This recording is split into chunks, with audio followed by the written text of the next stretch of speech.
প্রিয় সপ্তম শ্রেণীর শিক্ষার্থীরা, শুভেচ্ছা নিও। আজকে আমি তোমাদের ইতিহাস ও সামাজিক বিজ্ঞান বিষয়ের বার্ষিক পরীক্ষার সিলেবাস ও প্রশ্নের ধারা এবং মান বণ্টন নিয়ে আলোচনা করব। প্রথমে তোমাদের বলবো, যারা আমার চ্যানেলটি সাবস্ক্রাইব করো নাই তারা আমার চ্যানেলটি সাবস্ক্রাইব করবে এবং আমার সাথে থাকবে। তাহলে চলো আমরা ক্লাস শুরু করি। তোমরা ইতিমধ্যে জেনে গেছো তোমাদের বার্ষিক পরীক্ষা হবে, অর্থাৎ আগেকার সেই মূল্যায়ন পদ্ধতি বাতিল করা হয়েছে। এই বার্ষিক পরীক্ষার জন্য তোমাদের সংক্ষিপ্ত পাঠ্যসূচি অর্থাৎ সিলেবাস দেওয়া হয়েছে। এরই পরিপ্রেক্ষিতে আজকে আমি তোমাদের সাথে ইতিহাস ও সামাজিক বিজ্ঞান বিষয় নিয়ে আলোচনা করব। শিক্ষণকালীন ও বার্ষিক সামষ্টিক মূল্যায়ন নির্দেশিকা 2024, বিষয় ইতিহাস ও সামাজিক বিজ্ঞান, শ্রেণী সপ্তম। বার্ষিক পরীক্ষার সংক্ষিপ্ত পাঠ্যসূচি: 1. বাংলা অঞ্চল ও স্বাধীন বাংলাদেশ, অর্থনৈতিক ইতিহাসের সন্ধানে। পৃষ্ঠা নং 49 থেকে 64 পৃষ্ঠা পর্যন্ত।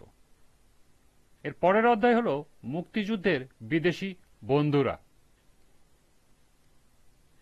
75 পৃষ্ঠা থেকে 92 পৃষ্ঠা পর্যন্ত। সামাজিক ও রাজনৈতিক কাঠামো ও রীতিনীতি, পৃষ্ঠা নং 93 থেকে 118। এর পরের অধ্যায় টেকসই উন্নয়ন ও আমাদের ভূমিকা, পৃষ্ঠা নং 132 থেকে 158 পর্যন্ত। এবং সর্বশেষ অধ্যায় নাম সম্পদের কথা, পৃষ্ঠা নং 159 থেকে 175 পৃষ্ঠা পর্যন্ত। এই হলো তোমাদের বার্ষিক পরীক্ষার জন্য সিলেবাস, অর্থাৎ বার্ষিক পরীক্ষার জন্য তোমাদের এই সমস্ত অধ্যায়ের এই পেজগুলো তোমাদেরকে পড়তে হবে। এখন দেখি আমরা মূল্যায়ন কাঠামো। শিক্ষণকালীন মূল্যায়ন 30%, সামষ্টিক মূল্যায়ন 70%। অর্থাৎ তোমাদের 100 নম্বরের যে পরীক্ষা হবে সেই 100 নম্বরের পরীক্ষাটিকে 70% কনভার্ট করে তার সাথে 30% যোগ করে বার্ষিক পরীক্ষার ফলাফল প্রকাশ করা হবে। এখন আসি প্রশ্নের ধারা ও মান বণ্টন। সামষ্টিক মূল্যায়ন: অভিক্ষা ধরন লিখিত, পূর্ণমান 100।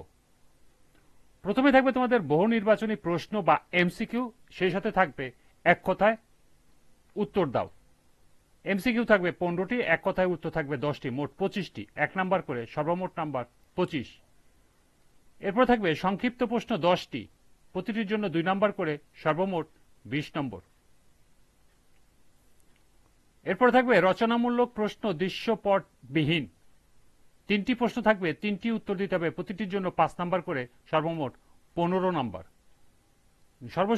সর্বশেষ থাকবে রচনামূলক প্রশ্ন দৃশ্যপট নির্ভর, প্রতিটি দৃশ্যপটের বিপরীতে 2টি অংশ থাকবে, একটি অংশের মান থাকবে 3 এবং আরেকটির মান থাকবে 5, সর্বমোট 8।